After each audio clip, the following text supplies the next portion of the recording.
Islam. Islam is a complete way of life. Islam is a human state. It does not only teach how to pray or to be spiritual, but also how to live a materialistic life. Islam is a lifestyle by following which individuals or societies can achieve a dignified, civilized life, which will be peaceful.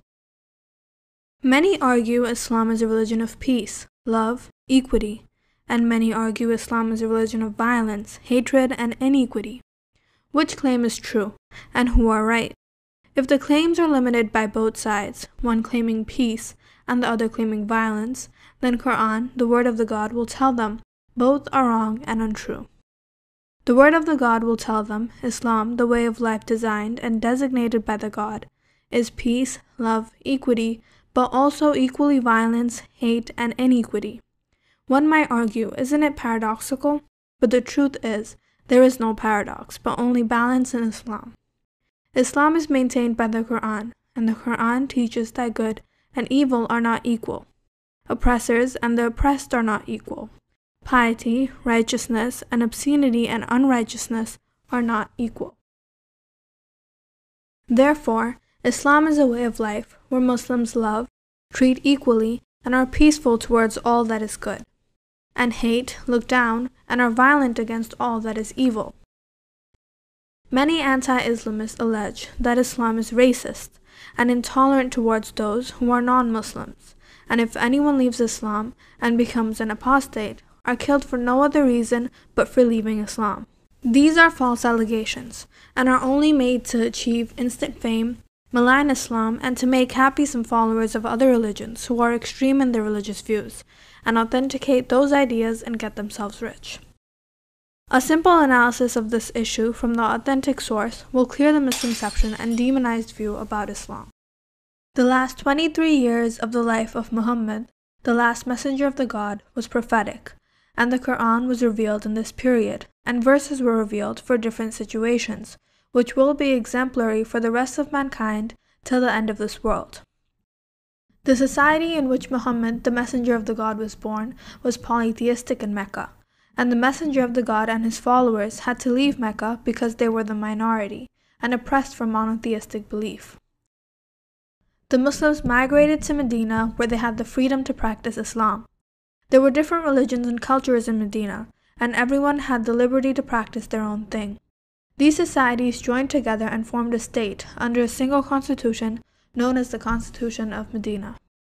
Most of Arabia was polytheistic, and sheltering monotheistic people was an insult to their gods, as the Muslims were claiming there is no God except the one true God, who is above the comprehension of his creation, and therefore the images, idols, etc., are all false gods, and the one true God does not approve such representation of himself. Medina was constantly under attack by all these people, and as a minority, the Muslims had to make strategies to defend themselves and Medina. According to the authentic sources of Islam, the Quran and the Sahih Hadith, people who leave Islam are sinners, but there is no punishment for them by Islamic court or Islamic juridical system in this worldly life, as the God will punish them of their sins, and the Muslims cannot do any harm to them or treat them bad. The God does not accept any deed, whether good or evil, unless it is done from the heart. Any individual compelled to commit a sin is not a sinner. And anyone who does good under force is not a saint, and his good deeds will not be accepted by the God. Therefore, even if someone remains a Muslim under death threats, it will not be accepted by the God, so it is pointless.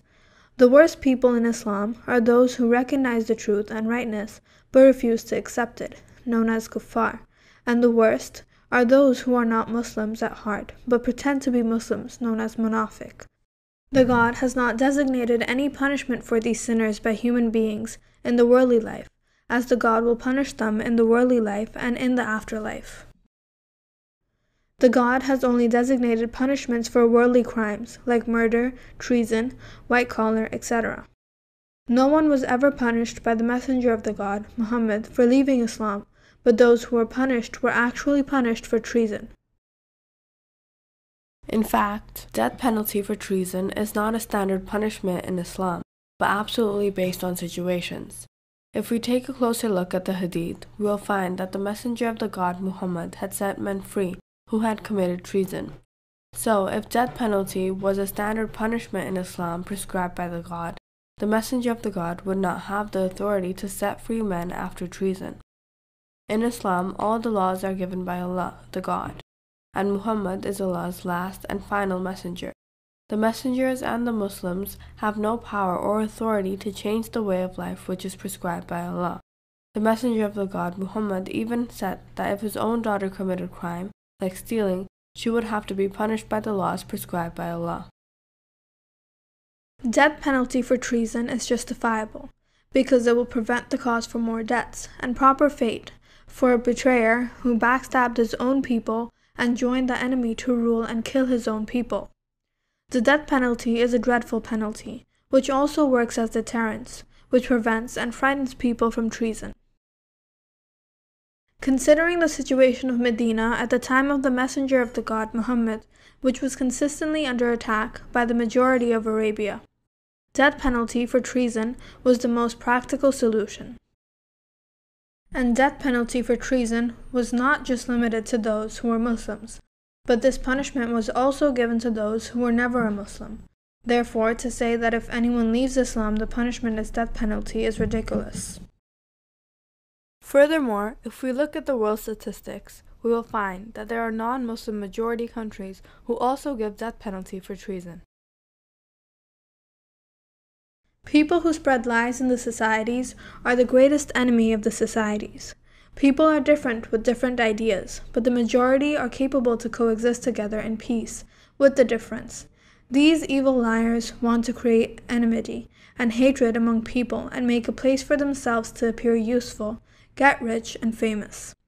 Societies and peoples will never achieve peace as long as there is a place for individuals who may be a businessman, political leader, or a religious guide, willing to deceive and lie to make people enemy of one another for having different beliefs. These evil hate-mongers use media and other sources to maintain fear in the heart of the people, to justify and cohort chaos, oppression, war, violence, and racism. These deceivers are the greatest enemy of the societies and peoples. There will always be chaos, oppression, war, violence, and racism as long as people follow these deceivers and give them a place in the society. These liars and deceivers will make us believe that they are our protector, but in reality they are our greatest enemies who are turning us evil. Please convey this message with your friends, family, neighbors, etc. Otherwise, misconception of such nature will just grow without any solution. And follow us on Facebook, Google+, and on YouTube at youtube.com/user/NCAPCS.